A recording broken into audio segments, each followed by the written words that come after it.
కావాలనే మీ కలను నెరవేర్చుకోండి. సంప్రదించండి హెగ్డే ఫెర్టిలిటీ, హైదరాబాద్, తెలంగాణ. 15 నిమిషాల్లో మీరు గుడ్ న్యూస్ వినబోతున్నారు కామ్రేడ్.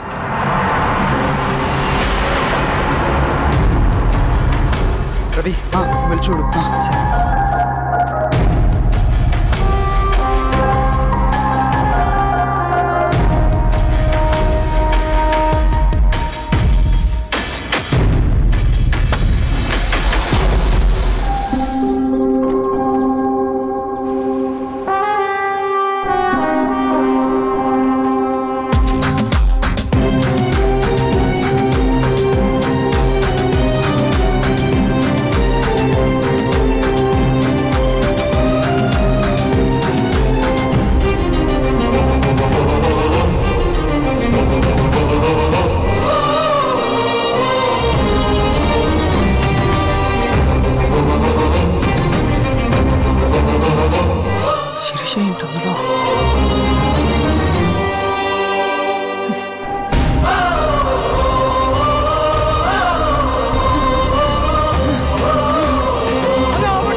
కథలెన్నో విన్నానే నిజమానుకున్నానే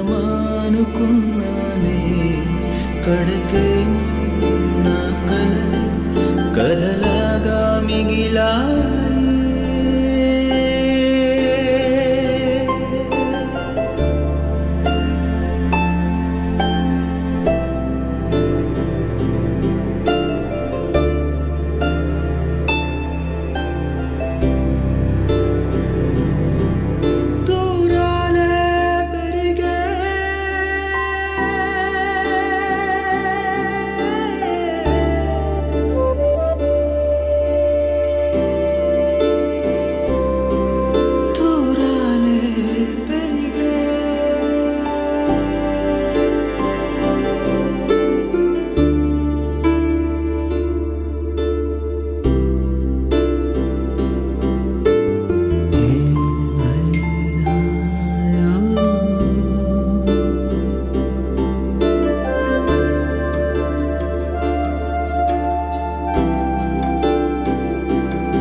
తీసుకో రవి. నాకొద్దు. తిన్ రవి, ఎన్నాళ్ళు ఇలా ఉంటావు? నాకొద్దు.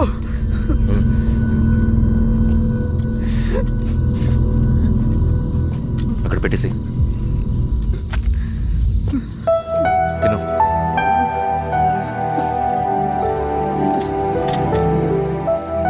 తినకపోతే చస్తావు.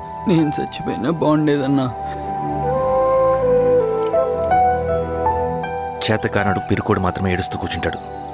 నువ్వు ఏడుస్తూ పిరుకోడని ప్రూవ్ చేయొద్దు. జరిగే యుద్ధాన్ని ఆపేసి అడవి మధ్యలో భౌతికత చెప్పడానికి నేను కృష్ణుడు కాదు, నువ్వు అర్జునుడివి కాదు. మన విప్లవకారులం రవి. మనకి డ్యూటీస్ తప్ప ఎమోషన్స్ ఉండకూడదు. ఈ చేతులు అయ్యా నాకు అన్యాయం జరిగింది అని చెప్పి ఏడ్చే వాళ్ళ కన్నీళ్ళు తుడడానికి, మనకి మనం ఓదార్చుకోవడం కోసం కాదు. ఎన్నిసార్లు గాయపడినా సైనికుడు వెళ్లాల్సింది యుద్ధానికి. సిద్ధంగా ఉండు.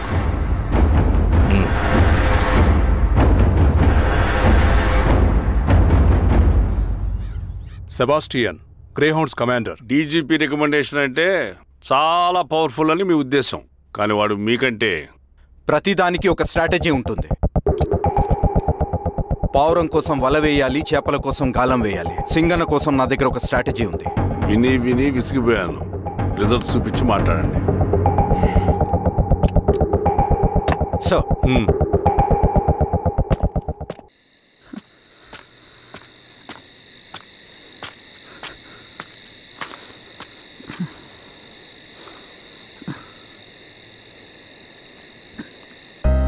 ఏమైపోయావన్నా ఇన్ని రోజులు?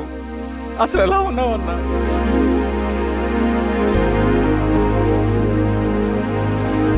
కాఫీ ఇస్తావా? తెస్తాను.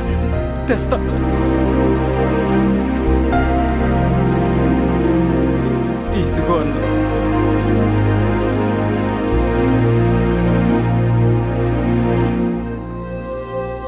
అన్నా, శిరీష గారు నీకేమనేది ఇచ్చారన్నా? శిరీష నా కోసం ఇక్కడికి వచ్చిందా? అవునన్నా, చనిపోయే ముందు ఇక్కడికి వచ్చారన్నా. దేవత లాంటి మనిషి అన్న, అనవసరంగా చంపేశారన్నా.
అన్న పేషెంట్ లేచాడు. అన్నా అన్నా ఎక్కడికన్నా? నా పనుంది, ఆగురా. అన్నా రే ఆగు. అన్నా అన్నా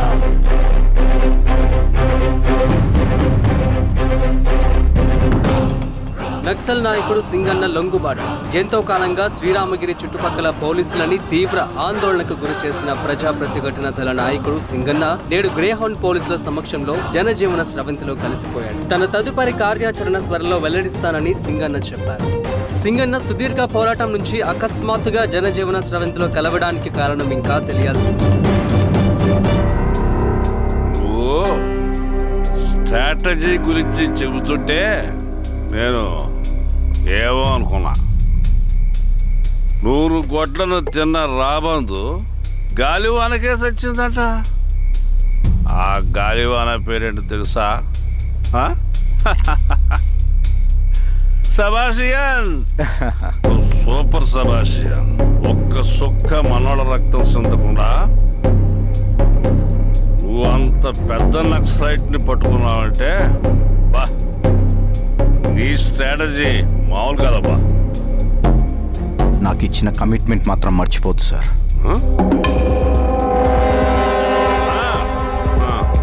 చేసాబో, తీసుకో. పోయొస్తా. సూపర్ అబ్బా, సూపర్.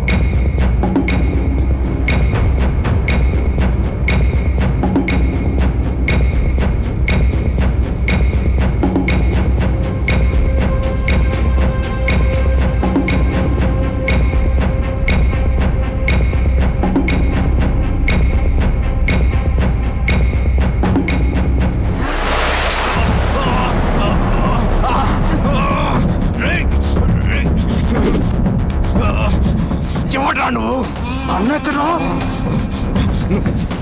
నువ్వు సింగన్న మనిషివా? అడిగిన దానికి మాత్రం సమాధానం చెప్పు. సింగన్న కోసం చేస్తావా? భవిష్యత్తు గురించి ఇప్పుడే మాట్లాడా? జీవితం మీద ఆశుంటే చెప్పరా? నాకు టైం లేదు. చెప్పను. నీ గొంతులో దిగిన మామూలు కత్తి కాదు, విషం పూసిన కత్తి. 2 నిమిషాల్లో నీ చావా బతుకో డిసైడ్ అయిపోతాయి. చెప్పు. చెప్తాను. శ్రీనివాస లాడ్జిలో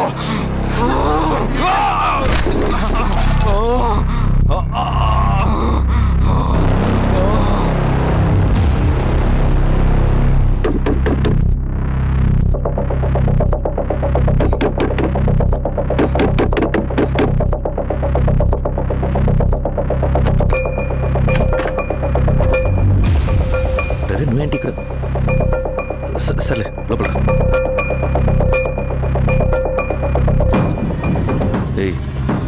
ఏంట్రా ఇది?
రవి, ఏమైందిరా? వచ్చి కట్లిప్పు. ఏమైందిరా నీకు? కట్లిప్పు. రే, ఆ పోలీసుకు లొంగిపోవటం, ప్రెస్ మీట్లో మాట్లాడటం అంతా నిజం అనుకుంటున్నావా? రే, అవంతా ఒక స్ట్రాటజీరా. యుద్ధంలో శత్రుబలు పెరిగినప్పుడు మనం మొండిగా ఎదురెళ్ళకూడదు. లొంగిపోయినట్టు నటించాలి. అది నిజంగా లొంగిపోవటం కాదురా, శత్రువుని ఏమార్చడం. నేను అదేరా చేశాను. అది నిజం అనుకోకు. ముందు కట్టిలిపు రవి. విప్లవంలో నష్టం అన్ని వైపు నుంచి వస్తుంది. నువ్వు నేను ఇంకా మిగిలి ఉన్నాం కదా, ఇంకొక దళాన్ని నిర్మితాం, విప్లవాన్ని కొనసాగిద్దాం. ముందు కట్లిపురా. ఏంట్రా నువ్వు మాట్లాడిన ప్రతిసారి నాకు చప్పట్లు కొట్టాలనిపిస్తుంది అన్న. నువ్వు చెప్పేది నమ్మాలనిపిస్తుంది. ఇప్పుడు కూడా నమ్మేవాడిని, కానీ ఇది ఆపుతుంది. మతం మత్తుమందు లాంటిది అన్నాడు కార్ల్ మార్క్స్. కానీ అంతకన్నా పెద్ద మత్తుమందు కమ్యూనిజం. ఆ కమ్యూనిజం మత్తులో నుండి నిన్ను బయటకు తీసుకురావడానికి బలమైన సాక్ష్యం కావాలని నాకు అర్థమైంది. ఎలక్షన్ నుంచి విత్డ్రా అయ్యాక నేను నా ఫ్రెండ్ స్వప్న వాళ్ళ ఇంటికి వెళ్ళాను. రే, అర్జెంట్గా 25 లక్షలు కావాలరా. Thank you.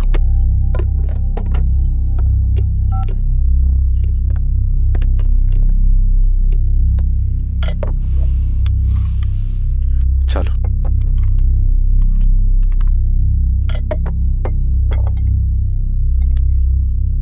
చాలు. చలో అని చెప్పాను కదా, అర్థం కాదే? ఏవండి ఏవండి ఏమైంది స్వప్న? నేను గమనిస్తూనే ఉన్నాను, మీరు ప్రశాంతంగా లేరు. శిరీష, ఆయన బిజినెస్ చాలా ఇబ్బందిగా మారింది. బయట అప్పు తెచ్చి మరీ ఇన్వెస్ట్ చేశారు. వర్క్స్ అన్ని సగంలో ఆగిపోయాయి. కాంట్రాక్టర్స్కి బాగానే మిగులుతాయి కదా. ఆయన ఏదీ క్లియర్గా చెప్పరు. నేను మాట్లాడినా డబ్బులైతే నేను హెల్ప్ చేస్తాను.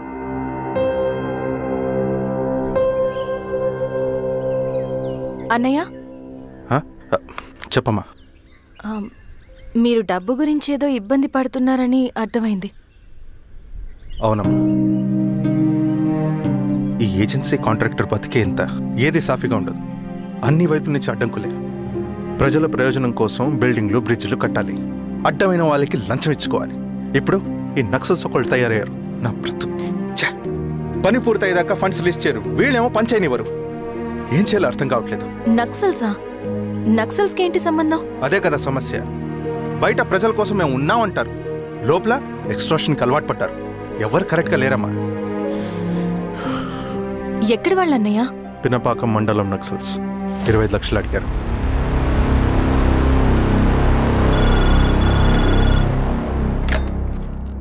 హలో ధర్మ, ఆ సింగన్న దళం గురించి నీకు ముఖ్యమైన విషయం చెప్పాలి. సరే, ఓకే, బాయ్. నీతో పర్సనల్గా మాట్లాడాలి. బయటకెళ్ళు. చెప్పు. అన్నయ్య చనిపోయిన తర్వాత ఎలక్షన్స్లో పోటీ చేసిన నన్ను సింగన్న దళం కిడ్నాప్ చేశారు. కానీ అక్కడ ఒక వ్యక్తిని చూశాను. ఆ వ్యక్తిని అన్నయ్య చనిపోయే ముందు తన దగ్గర డబ్బులు తీసుకోవడం గమనించాను. ఆ క్షణమే సింగన్న దళంపై నాకు అనుమానం వచ్చింది. I'll take care.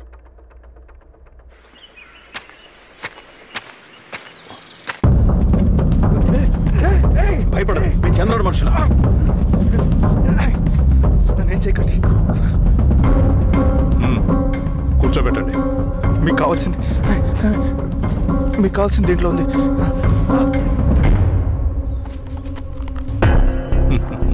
కాంట్రాక్టర్ డబ్బులు కదా, కొత్తగా ఉన్నాయి.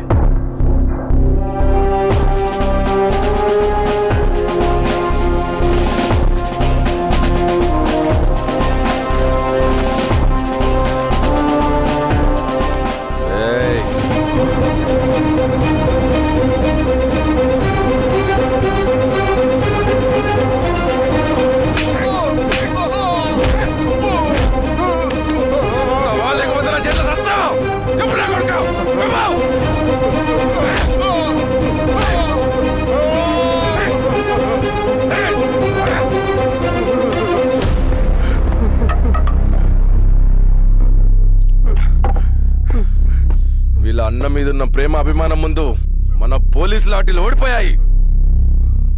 చంద్రన్ ఎన్కౌంటర్ ఎలాగూ పోతాడు. కానీ విచిత్రం ఏంటంటే వాడి భార్య నర్సమ్మ, కూతురు మమత, కొడుకు నరేష్ మరో ఎన్కౌంటర్లో పోవడం చాలా బ్యాడ్ న్యూస్. చెప్పు శిరీష, ఏం చేయమంటావు? నువ్వు ఒక డెసిషన్ తీసుకున్న తర్వాత ఎవరి మాట వినవు కదా. హే దాస్ సార్ రేపు మార్నింగ్ న్యూస్ పేపర్ వద్దని చెప్పు. సరే సార్.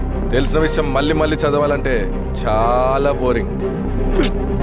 సార్ నేను చెప్తాను సార్, జరిగింది మొత్తం నేను చెప్తాను సార్.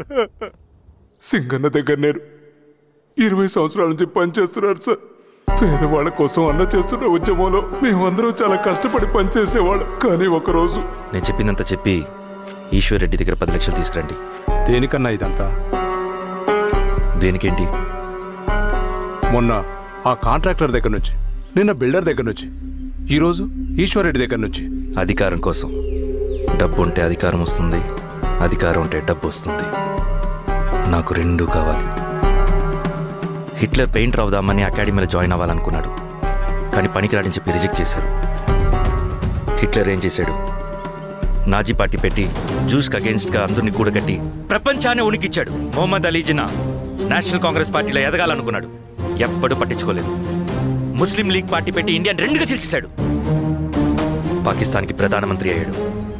ప్రపంచంలో ఎక్కడైనా సరే 2 కులాలు, 2 మతాలు, 2 ప్రాంతాల మధ్య చిచ్చు పెడితే చాలు, అధికారం వెతుకుంటూ మన కాళ్ళ దగ్గరకు వస్తుంది.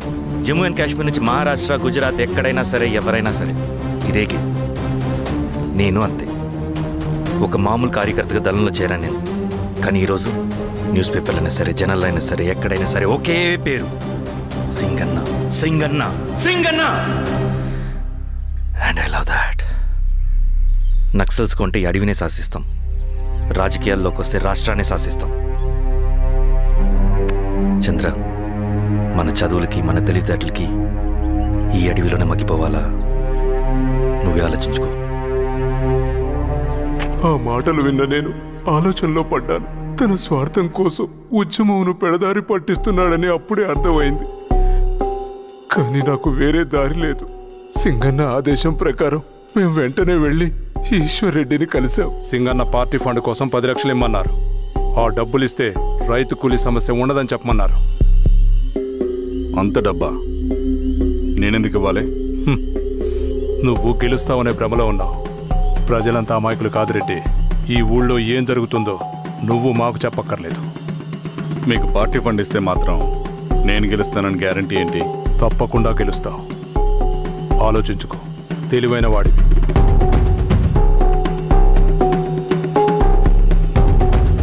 సరే.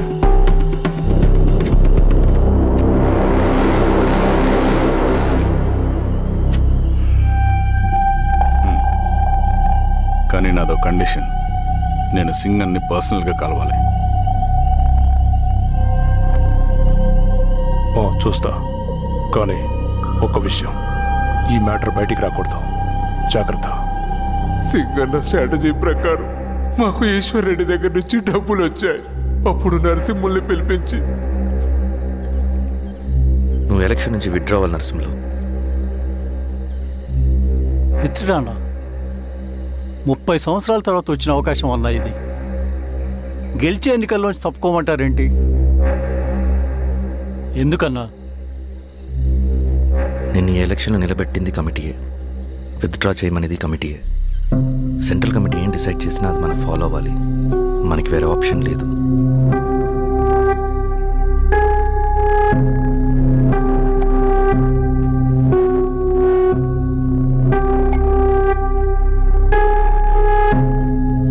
నన్ను నమ్ముకుని చాలామంది ఉన్నారన్నా. మీరు వద్దన్నా సరే నేను ఇండిపెండెంట్గా పోటీ చేస్తా. నీ పట్టుదల నాకు అర్థమైంది నరసింహులు. సెంట్రల్ కమిటీతో మరొకసారి నేను మాట్లాడతాను. కొంచెం వెయిట్ చేయి, తొందరపడద్దు.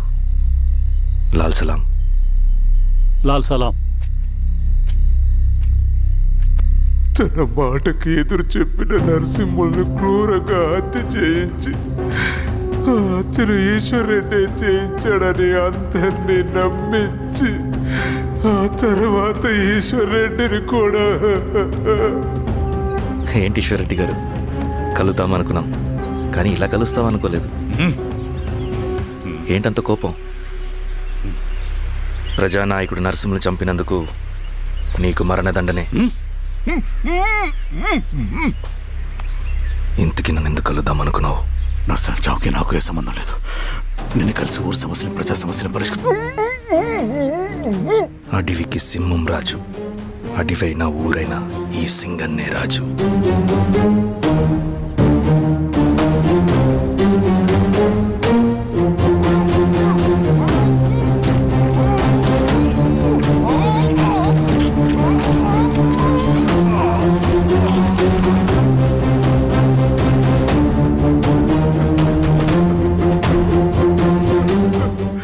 తప్పు చేశావు సార్, మొత్తం సింగన్నే చేశాడు. ఇంకా చెప్పాల్సింది ఏదైనా ఉందా? శిరీష ఆ రోజే చెప్పిందన్నా. ఇన్నాళ్ళ పోరాటంలో ఏం జరిగిందన్నా? ఏమీ లేదు. శిరీష వల్ల వాళ్ళ ఊర్లో రైతులకు భూములు వచ్చాయన్నా.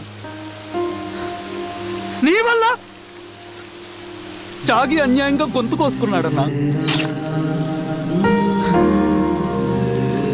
నరసింహులు, ఈశ్వర్ రెడ్డి, ఇంకెందరో అమాయకులు నీ అధికార దాహం వల్ల బలైపోయారు.